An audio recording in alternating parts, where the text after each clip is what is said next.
Okay. Ayan. Ilog. Ayan.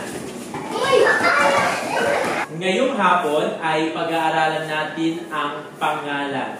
Ang pangalan ay ang mga salitang pantawag sa tao, bagay, lugar, hayop o pangyayari. Ang pangalan ay maaring tao. Ulitin ko, ang pangalan ay maaring tao. Magbigay po ng halimbawa ng tao. Halimbawa, pulis, guro, ano pa po? Taas ang kamay. Yes? Bumbero.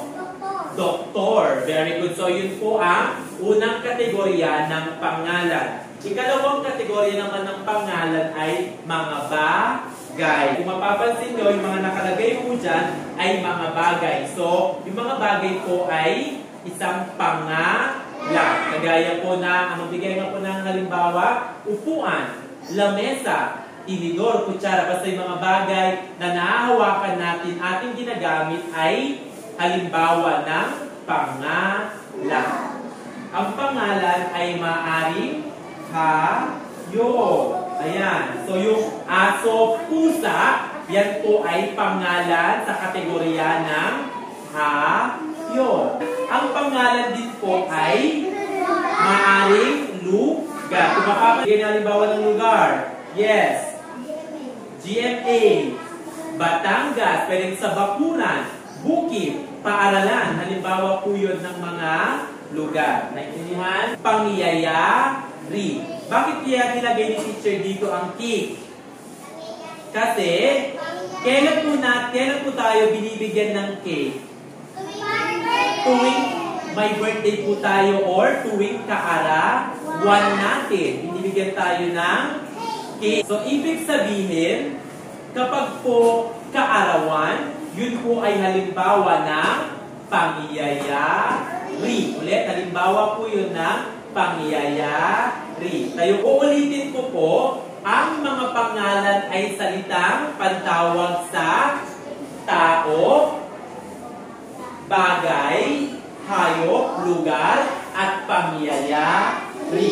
Naintindihan? Okay, so para sa ating gawain ngayong hapon, magbibigay po si teacher ng pangalan at tutukuyin niyo po kung ito ay tao, bagay, hayop, lugar, o pangyayari. Naintindihan?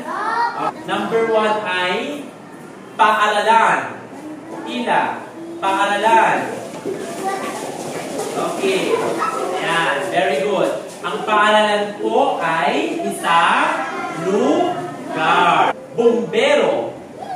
Bumbero. Ayan. Ang bumbero po ay isang tao. Bagong taon.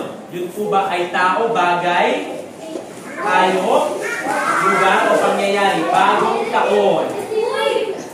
Ayan, very good. Ang bagong taon ay isang, sabay-sabay, pangyayari. Bukid. Bukid. Ayan. Very good. Ang bukid po ay isang, sabay-sabay, basahin, lugar. Anong kategorya po ito ng pangalan? Pinsan. Pinsan. Go. Ilog. Go. Ilog. Ayan. Ang sabi po nila, ang ilog daw po ay hayop. Doon na pumila. Tama po ba yun? Mali. Balik. Ang tamang sagot po ay lugar. Sandok. Sandok. Go. Sandok. Ayan. Very good. Ang sandok po ay isang, sabay-sabay, bagay. Okay, balik. Leon. Leon. Go. Ayan. Okay, ang leon po ay isang bagay. So, naiintindihan po ba kung anong pangalan? Okay, ulitin po ni teacher. Ang pangalan po ay mga salitang pantawag sa tao, bagay, hayop, lugar o pangyayari. So, ibig sabihin, yung mga nababasa po natin sa pangungusap na mga tao, bagay, hayop, lugar o pangyayari, yun po ay mga pangalan. Nahati po sila sa 5 kategorya. Naintindihan? 5 kategorya. Maaring ang pangalan ay hayop, maaring ito ay bagay, maaring ito ay hayop, lugar o pangyayari. Dapat aalamin nyo po kung ano pong kategorya o ano pong uri iyon ng pangalan. Naintindihan? Okay. Bigyan po ang sarili ng good job clap. Good job. Mas malakas.